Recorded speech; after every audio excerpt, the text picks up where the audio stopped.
Good afternoon. I want to welcome everyone to the 15th Annual Barbara Olson Memorial Lecture. I am Eugene Meyer, President of the Society. And this Memorial Lecture Series started, as many of you know, shortly after 9/11 with Ted Olson's inaugural lecture, which reminds us of what it means to be an American and how our legal tradition is a critical part of our identity as Americans. Both Ted, who is here today, and Barbara understood this connection. We want the lecture series to remind lawyers of it, so they foster legal principles that advance individual freedom, personal responsibility, and the rule of law. Other lecturers have included the man whom this convention is honoring, Justice Scalia, Chief Justice Roberts, Vice President Cheney, Judges Ken Starr, Robert Bork, Ray Randolph, Edith Jones, Douglas Ginsburg, Neil Gorsuch, and Dennis Jacobs, former Attorney General Michael McCasey, Peter Thiel, John Allison, and Senator Tom Cotton. That brings us to today's lecture. It's going to be my honor to introduce for this year's Barbara Olson lecturer, Senator Ben Sasse. After graduating from Harvard College, where he went on a wrestling scholarship, and after earning a history PhD at Yale, he worked for McKinsey & Company and private equity firms before becoming the president of Midland University, which he pulled out of some very difficult financial straits. Then this fifth-generation Nebraskan ran for the Senate. He also, since he's been elected senator, he has not only done a couple things I'm going to mention very quickly, but he's also moonlighted. He has driven for Uber. And my understanding is that he has a 5-star rating.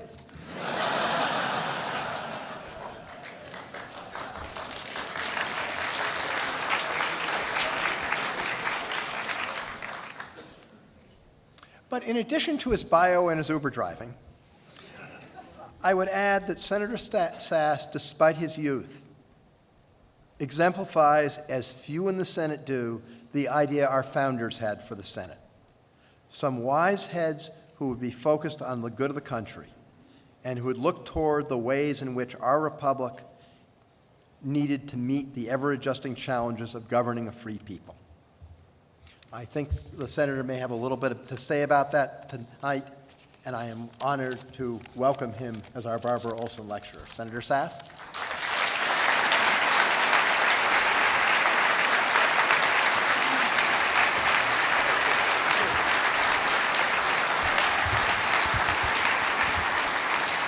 Thanks, Gene, and thanks to all of you. It's an honor to be here. I got to say, when he mentioned that I Uber drive and the applause happened, I couldn't help but imagine that most of you were just sucking up, having been in traffic on the way in here and are looking for a ride on the way home. I do work tours all the time, actually, and we've just never had a press strategy around it, and it's pretty obvious that was a mistake.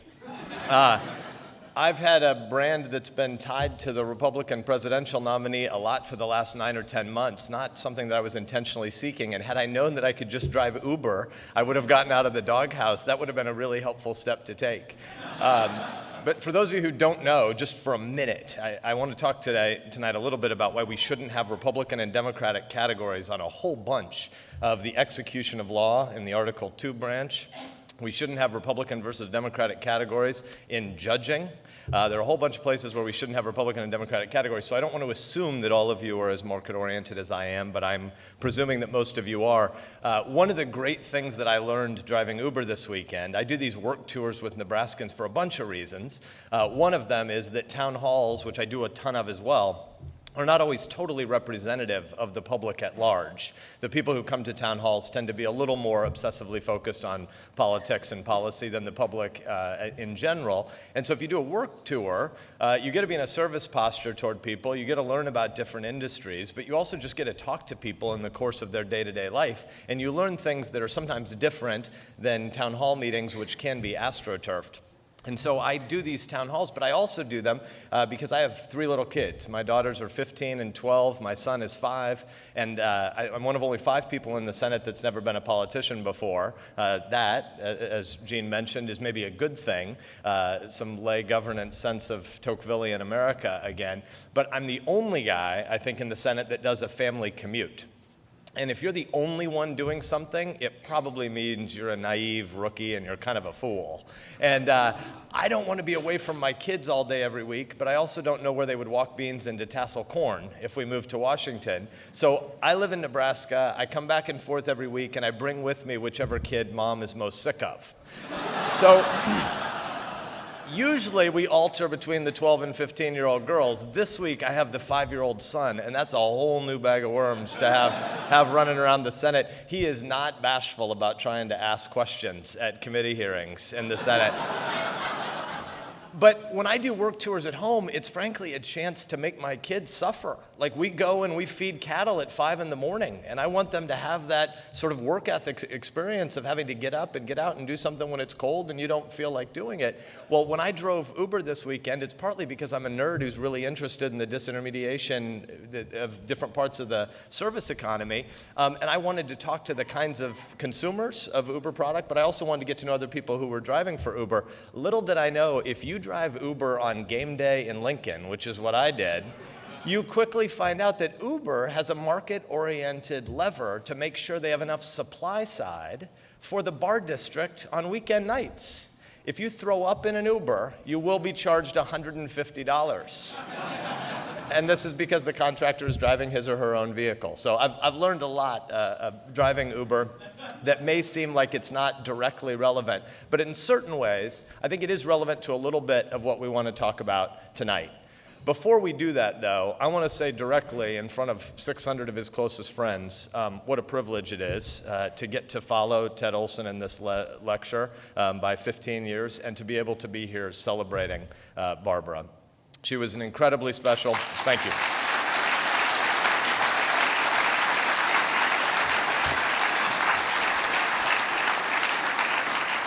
She was an incredibly special woman, and even if you were somebody like me who didn't really know her, I met her in social circles in passing 2 or 3 times, but didn't really know her at all, but knew her larger-than-life personality and her convictions and her commitment to trying to persuade other people about the American idea. She is an impressive person, and to be able to honor her legacy and speak tonight is a true honor. And I began to write some notes about her and as a tribute to her, and then frankly, I realized that what I was going to say probably wasn't quite as meaningful as being able to give you all a reminder of what you heard last year. I read some of the lectures that preceded tonight's, and last year when Tom Cotton gave his lecture, he talked about this guy that he referred to as Susan Davis for a while, which is the stage name of the woman now known as Anna Cotton.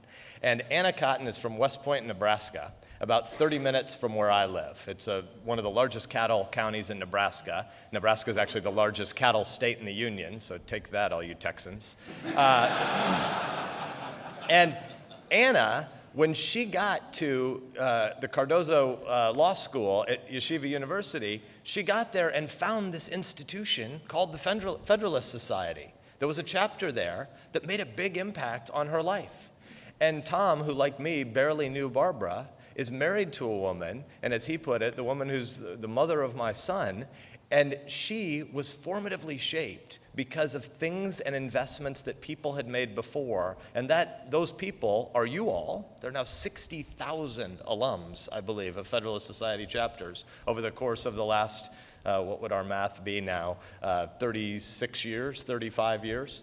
And Anna benefited from the fact that Barbara had been the founder of that chapter at Yeshiva. And Tom said this. He gave a bunch of personal detail, and then he got to the place where he discussed character that invests in future generations. And he gave this beautiful, long paragraph summary of Aristotelian habit formation. And he said this about someone like Barbara. Aristotle, the first great teacher of character, wrote a lot about character formation. And the only way to develop character is the hard way. In other words, there is no royal road.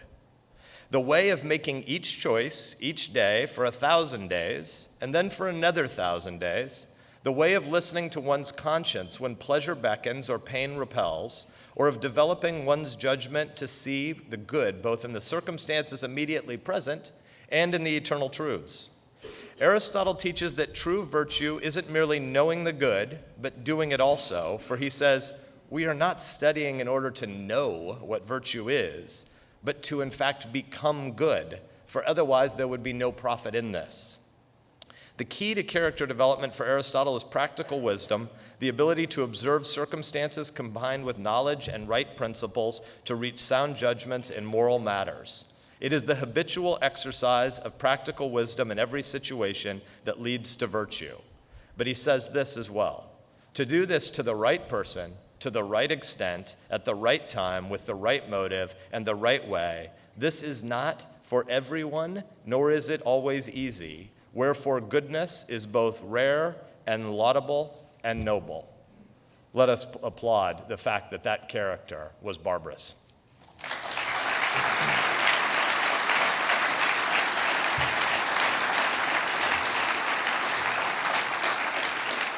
There are a whole bunch of reasons why it's daunting to stand in front of a group as august and learned as this, not least of which is that I'm not an attorney. So I join with you in the cause that the Federalist Society has been fighting for 35 years, but I don't have your training. And so there are a whole bunch of places where I can step in potholes. And by background, I am a business turnaround guy. I'm a historian by training, and I was a college president for 5 years before running for this office. But for most of my 25 adult years, I've worked at places like McKinsey and the Boston Consulting Group and a private strategy consulting firm that I had. And I've gone into organizations that are a mess and been a part of helping leaders and boards ask questions about whether or not their institution is accomplishing what it set out to accomplish. Maybe it should be retired. Maybe your venture philanthropy project succeeded at its mission. Maybe its mission was written for a time 10 years ago and it didn't succeed, but it doesn't make sense anymore. Sometimes institutions need to die, and cultural pluralism enables that kind of trial and error and experiment in voluntary organizations, and that's a good thing. And so I actually came here tonight to speak primarily about successes that FedSoc has had and some adjacent problems that are not a criticism of FedSoc, but a larger cultural problem that I would refer to as the crisis of cultural catechesis. The fact that we have been raising for 40 or 50 years now a couple of generations of American orphans, in the sense that President Reagan used to warn that in any free republic, you're always only one generation away from the extinction of freedom. If you don't pass on the meaning of America to the people who need to be ruling America, because we don't believe in the rule of professional, permanent, expert, incumbent class, if the people who are supposed to be ruling America in 10 and 20 and 30 years don't understand what America is, if they don't understand the American idea, then freedom will slip away. And we have, for nearly half a century, stopped to discuss who we are as a people. We don't have a shared understanding of these things. And that is not precisely the Federalist Society's mission. And so I was going to give you a brief history of the Federalist Society and celebrate some of those high moments over the course of the last 35 years, partly as a way to laud you, but partly as a way, frankly, to have focused my preparation. I wanted to learn more. And so as a former professor, I learn selfishly, and then I have this excuse, which is an audience. And so I was headed toward teaching you a little bit of history, the history of the Federalist Society, reminding you of it, and then I was going to, by analogy, talk about religion in the early modern period. And I say that because I'm an academic historian, and my mom believes I wasted all my years in New Haven, and I have to prove her wrong at least once a year. So I manufacture a reason to give a history lecture. I also think there are probably a whole bunch of cultural and religious pluralism jokes I could make as a Protestant at a time when the Supreme Court has a vacancy and my people are unrepresented on the court.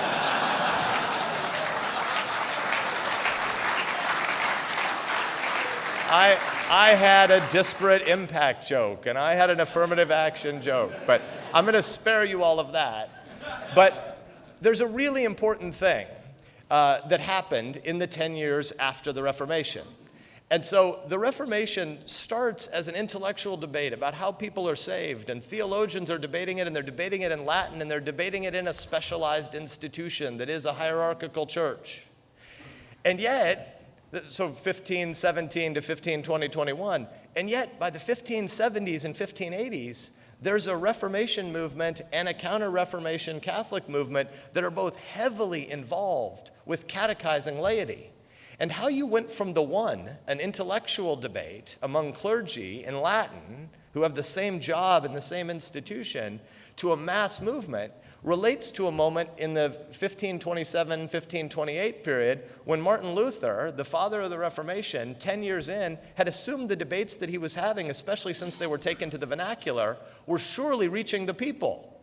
And then he left Wittenberg, and he left academic lectures, he left Federalist Society conferences, and he went out into Saxony and he started interviewing some pastors and some moms and some dads and some 14-year-old kids.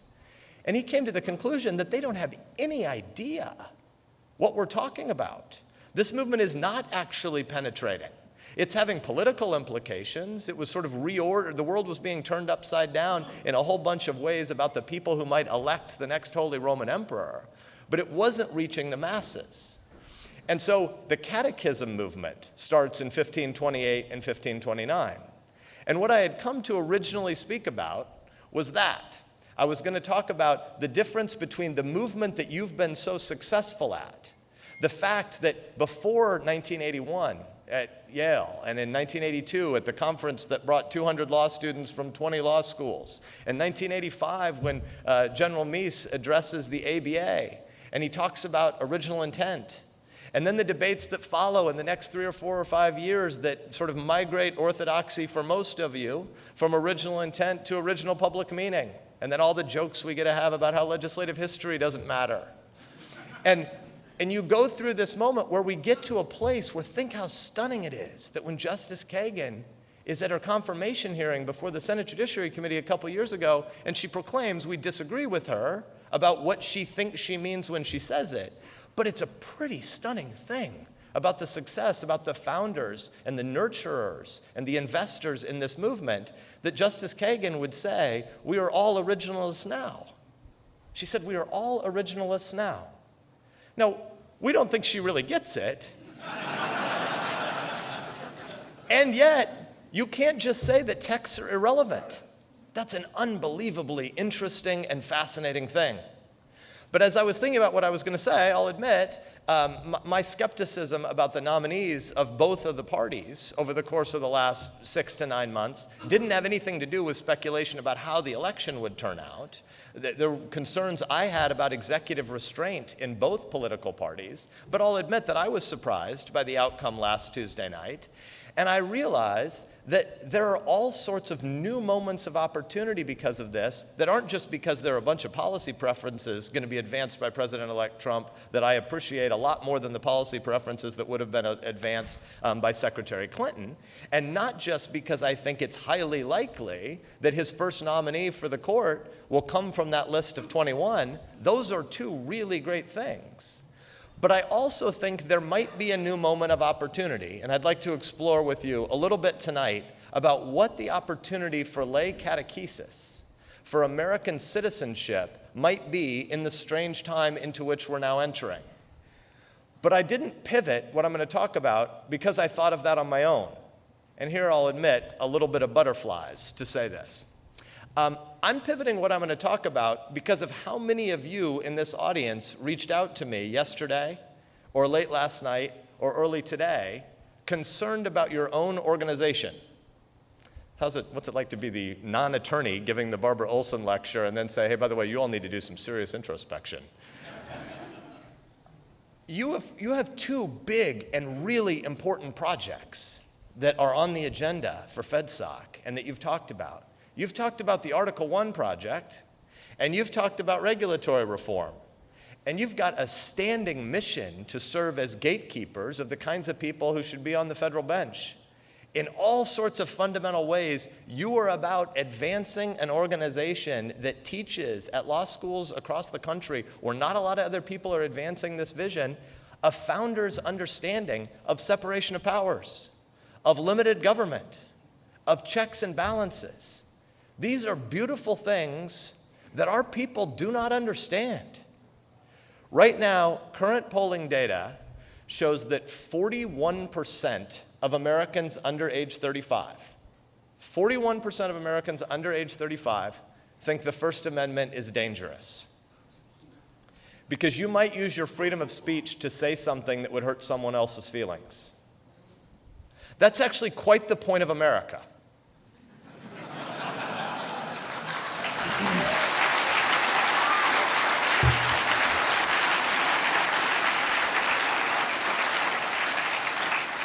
For those of you who need a trigger warning or who want to now flee to a safe space, let me forewarn you. Our founders in Virginia, there were a bunch of materialistic commercialist folks, so we'll just ignore Jamestown and Roanoke a little bit. But by and large, the American founding was led by a whole bunch of people who differed about the nature of God and about heaven and hell and about how salvation might be achieved. And they came from a continent where people had been thinking for about 100 years that you should kill each other if you disagreed about those things. You should spill blood over those questions. Hear me clearly. I think those questions are critically important. I think those questions are more important than policy and politics. I also think the American experiment is the most glorious experiment in the history of the world because it takes seriously the human soul. It takes seriously conscience. It takes seriously persuasion. And the idea that if you differ about really big and important things, you can't solve that by bodily violence. So instead, we have this crazy idea that we will come together in a community. We will expand the domain or the reach, as Madison would have said, to incorporate more and more people with more and more disagreements so we can get to a place where everybody understands themselves to be a creedal minority. And if every American understands that they're a creedal minority, because there's nobody that I ultimately agree with on everything, honey, if you're watching on C-SPAN, except for you. But there's nobody that we're going to agree with on everything, and the founders were scared to death about the tyranny of the majority. And so they wanted to create a minority consciousness for all of us. And so the First Amendment, these great freedoms, which it's a laundry list, right? They're outside the document on purpose because our Constitution is glorious because it's a negative document. Freedom comes first. Natural rights come first. God gives us liberty. God created us with dignity. And we come together as a people to form a government as a secular tool to secure those rights. And so our Constitution enumerates the powers that the government gets. And the rights of the people are limitless. That's what the structure of the Bill of Rights is trying to tell us. It's outside the document that will sort of reteach and recatechize our people on some of the most important things, and we'll run all the way to the 9th and 10th Amendment that says, and by the way, if there were any enumerated powers that weren't expressly given to the federal government, only states and locals can exercise them. And oh, by the way, if there are a whole bunch more rights that we haven't talked about here, the people have all of those rights too. And we'll start the Bill of Rights with the most important top-line freedom. And so what is the most important freedom?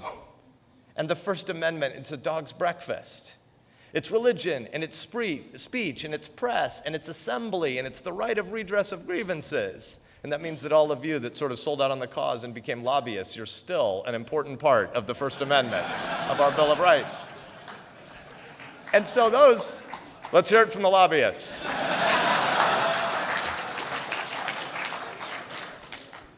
Those freedoms are what the First Amendment is about. And the idea that any American could think the First Amendment might go too far means that we as a people haven't done the first things of teaching it. And the data is actually much worse than just something that you might think emanates from the campuses right now. The 41% of Americans under age 35 who think the First Amendment goes too far. If you ask the general voting public, can you name some of the freedoms in the First Amendment? What is the Bill of Rights about? What can you name? 57% can name freedom of speech. 57%. 19% name freedom of religion as a freedom that exists. And none of the other three freedoms of the First Amendment break 10%. Think about that. When you think of Benjamin Franklin ambling out of Constitution Hall in Philadelphia in 1788 and the little old lady and the maybe apocryphal story, and comes up to him and says, "Mr. Franklin, what kind of country did you give us? What kind of government have you built?" And he says, "It's a republic if you can keep it." I would hazard to guess that most of our founders who were in Philadelphia, if they knew the state of civic catechesis and civic understanding today, they might have made another run at George Washington about accepting that monarchy. There are fundamental things that we're not getting done, and they're a crisis. And I thought that I might be standing in front of you talking about this at a time when we were about to fill Justice Scalia's seat with some horrible super legislator who wanted a job that didn't require them to run for re-election. And I say, as somebody who lived on a campaign bus with 3 small children for 16 months, I did about 1,000 events, nearly 400 town halls. There was a whole bunch of 2-year-old throw up on that thing, and nobody paid me the $150 Uber charge. It's not fair for some Democratic nominee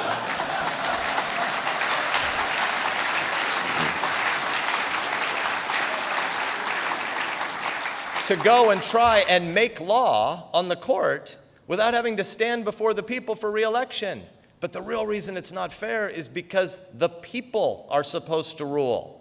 And policy is supposed to be made by the people through their elected representatives. And 435 of the 535 people that I work with are fireable always within 23 months and 29 days. It's a glorious thing. It's also glorious to have a 6-year term. Policy should be made in the Article 1 branch. Policy should not be made by unelected judges. Policy, except in the case of foreign policy emergency, is not to be made by the Article 2 branch, regardless of what color jersey the person is wearing who inhabits that branch.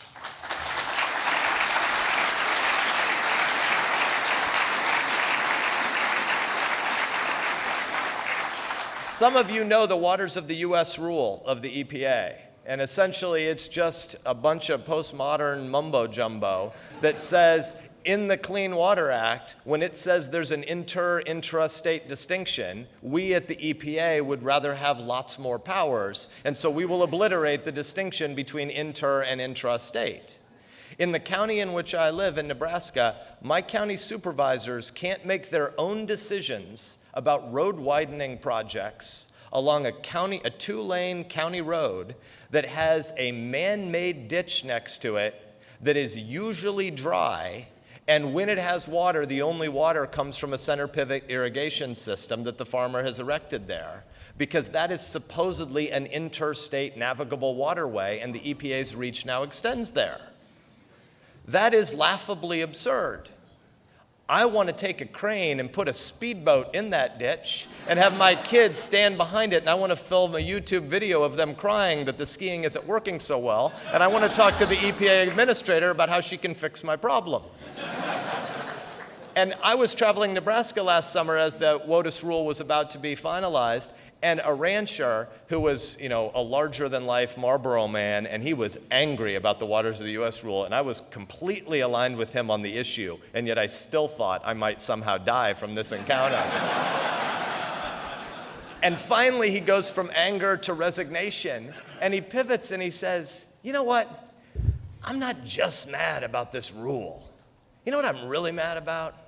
I'm mad about my memory, because I keep racking my brain, and no matter how hard I try, I can't remember who I voted for at the EPA."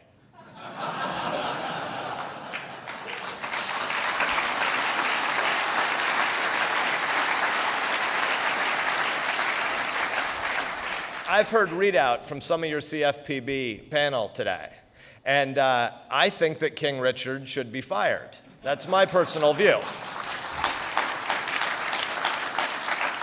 Because these regulatory agencies are not in any way ultimately accountable to the people. And you all have 2 projects. You have an Article 1 project about the restoration of balance between the legislature and the executive branch. These are equal branches, but they are listed in an order, Article 1, Article 2, Article 3, for a reason. because they move from more policy making and therefore more democratically accountable to less policy making and less democratically accountable. Again, the 435 of 535 people can be fired every 24 months, and most policy is to be made by statute. In the executive branch, the president has really important commander-in-chief responsibilities, and especially in times of emergency. But the president's job is less democratically accountable because there's only one time, if he or she stands for re-election, where you're again accountable to a judgment of the people. And the courts are to be making no policy, and therefore they have lifetime tenure. But if they were going to be a legislative, super-legislative body, they should have to stand before the people. And we need to teach that again if we are going to, as Benjamin Franklin enjoined us, if we are going to succeed at keeping the republic. And many of you in this room, even though you don't talk about it much in polite company, are currently worried that the caricature of the left, of those of us who say that originalism is not because of our policy preferences, it's not because of our preferred outcomes, it's because of our constitutionalism. It's because of our oath of office. It's because of our belief in the fact that policymaking should ultimately be accountable to the people. We say that we're not driven by outcomes. And yet, many of you, I think, have said to me that you're actually worried that the Article 1 project and the Regulatory Reform Project might get a momentum that doesn't stop at rescinding things that we think were passed with President Obama's pen and phone unconstitutionally, but might become a new power that's useful not just to destroy things that were wrongly accreted and built up, but to become a new policymaking tool. And that the Article 1 project, for all of our supposed sincerity about having policymaking go back to a legislature, might have actually been because of the blue wall and the fact that there was a belief that Republicans who had won one quadrennial election since 1988, think of that at a popular vote level, since 1988, we were at a place where, had Secretary Clinton won this election, we would get to 2020 and you would have Americans in their 30s. Think of that. You'd have Americans in their 30s who would have seen one time when the Republicans won a popular vote since the Cold War. One time in their lifetime. And that was when the Democrats nominated a quasi-Frenchman in the aftermath of 9/11. Okay, that was a mistake. I didn't plan that. And note to self, call Secretary Kerry to apologize. If we're sincere about what we believe, it needs to be the case that we again remember what we thought 2 weeks ago, which was that we need checks and balances, that we need a separation of powers, that we need cultural catechesis for the next generation, that we need everyone, Democrat, Republican, or independent, to know why it's a really, really troubling speech for a president of the United States who's taken an oath of office to say, it doesn't really matter if the legislature passed the laws I want them to pass. I've got a pen and I've got a phone. That was troubling when the guy who said it was a Democrat, and it will be troubling in 2020 and in 2024 and in 2028 and 2032, regardless of the partisan label of the person who occupies 1600 Pennsylvania Avenue.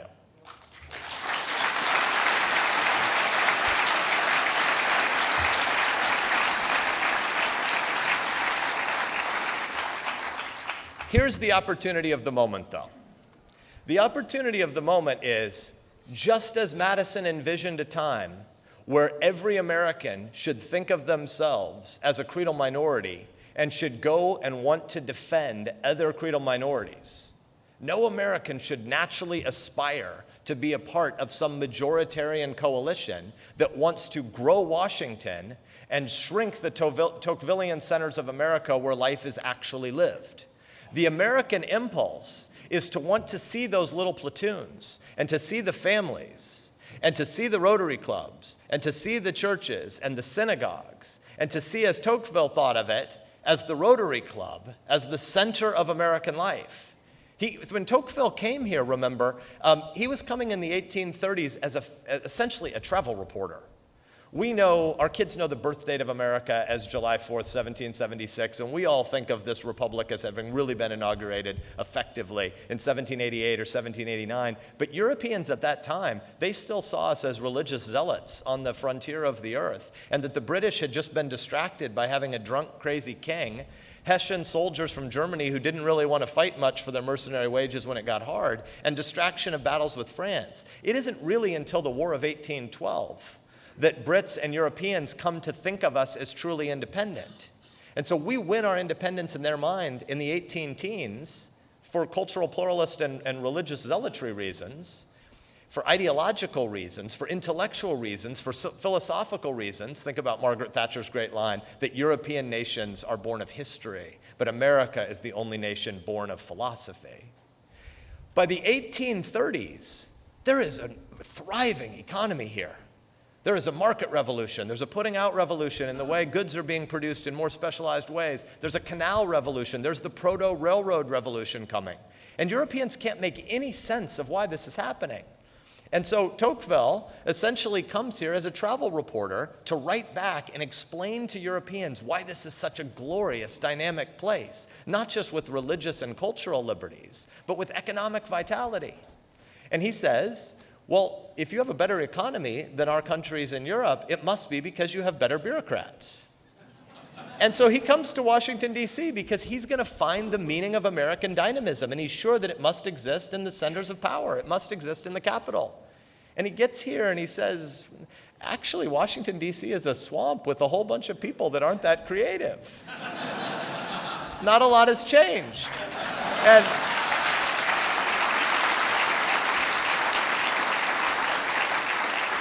I don't know why. I know that we have 10,000 current student members of FedSoc and 10,000 alums, but when you all clap and we're at the Mayflower Hotel in Washington, I feel like we should just start a Drain the Swamp chant right now. But Tocqueville says that the meaning of America that he found was when he went out to, there were then 25 states, and he goes to 17 of the states.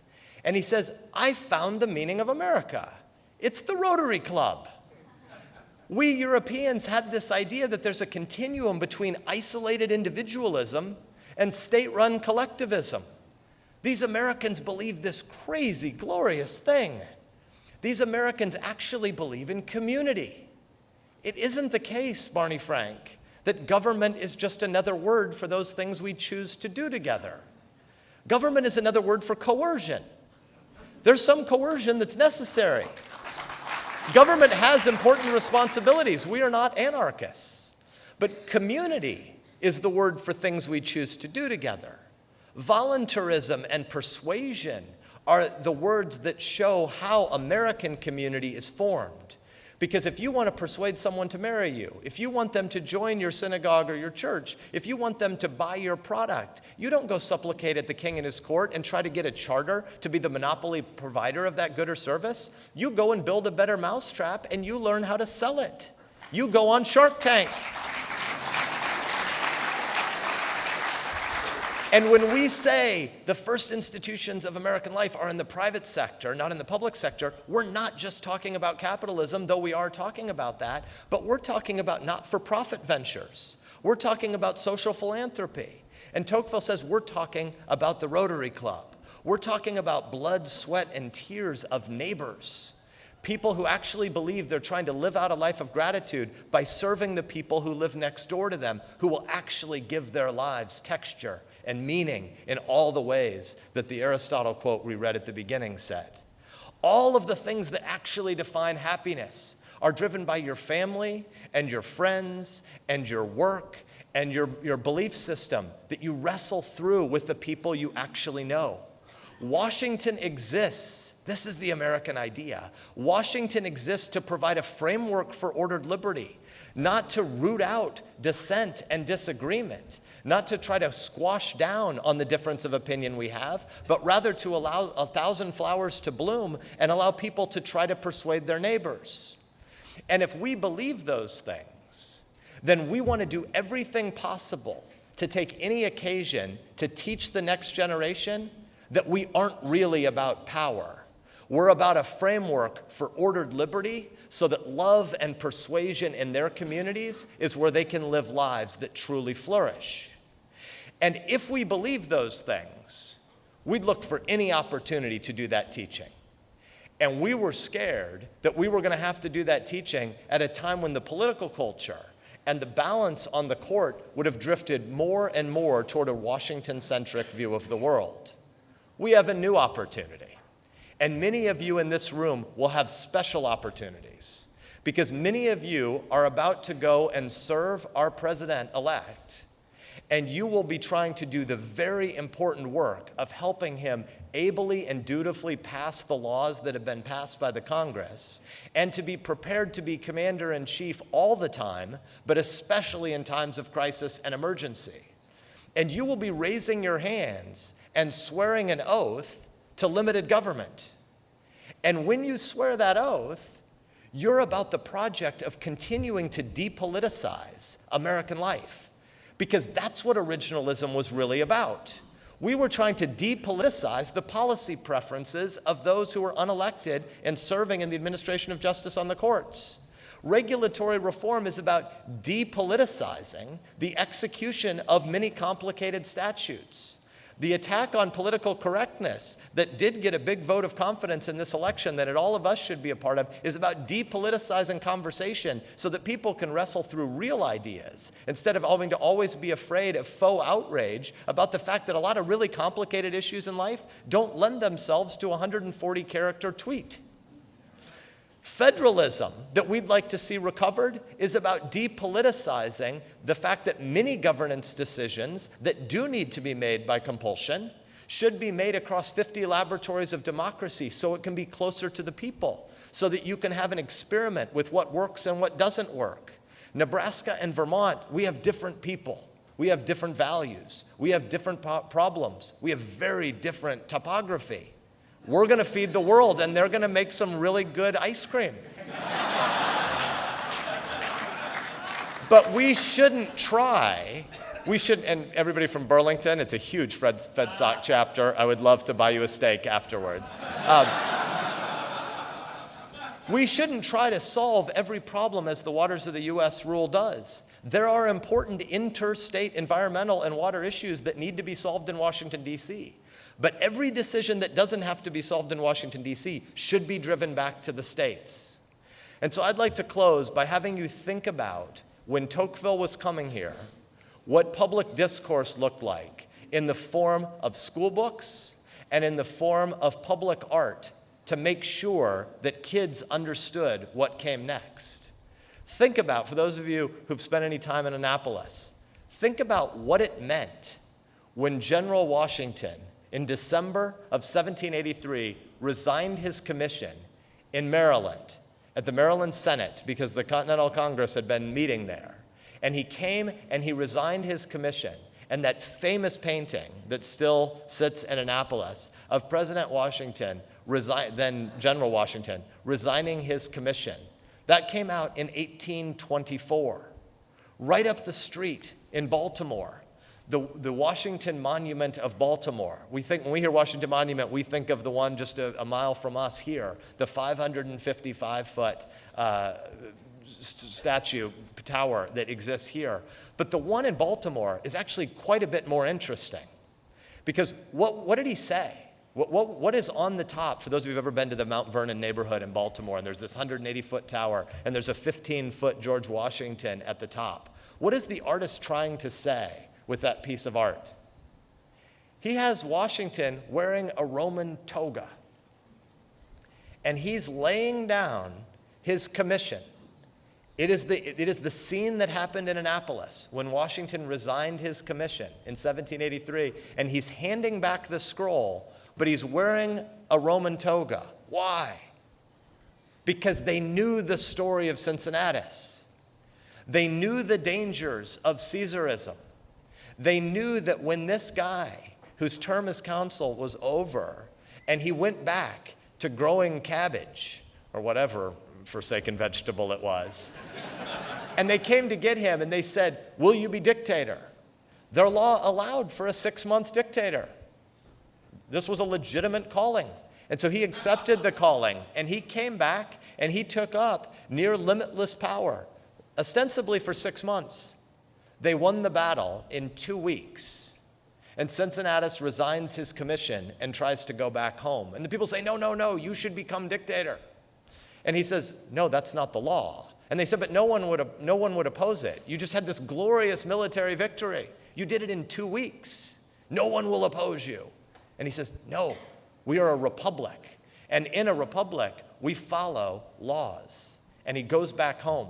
And American school kids in the 1820s and 1830s would have understood what that toga meant on that statue. The most vivid picture, the most vivid symbol of freedom and of natural rights and of individual liberty that exists in iconic form anywhere on this globe is the Dome of the Capitol. And when you're in the Dome of the Capitol, there are 3 famous paintings, yet there's usually only 2 that we talk about.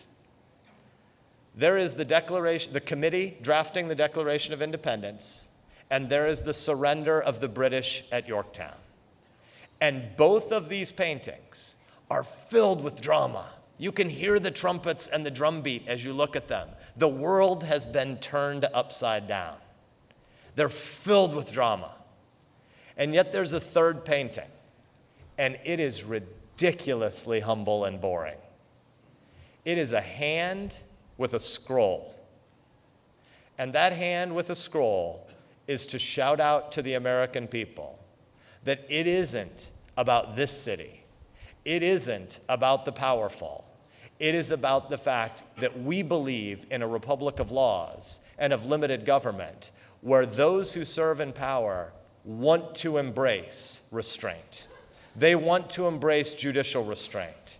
They need and want to embrace executive restraint because the laying down of that scroll is another way of saying the center of the world isn't here, and it can't be fixed here.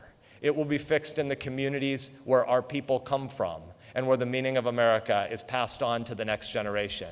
And all of those of you who will soon have the chance to go back into government, and those of us who will be cheering you on the outside as you take on that important executive branch calling, your jobs are not chiefly about the policy outcomes when you serve your new president.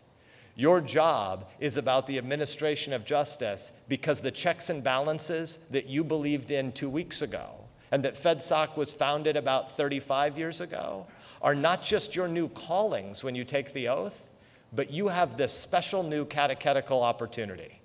Because when people stand up against power and they disagreed with that power, no one's surprised.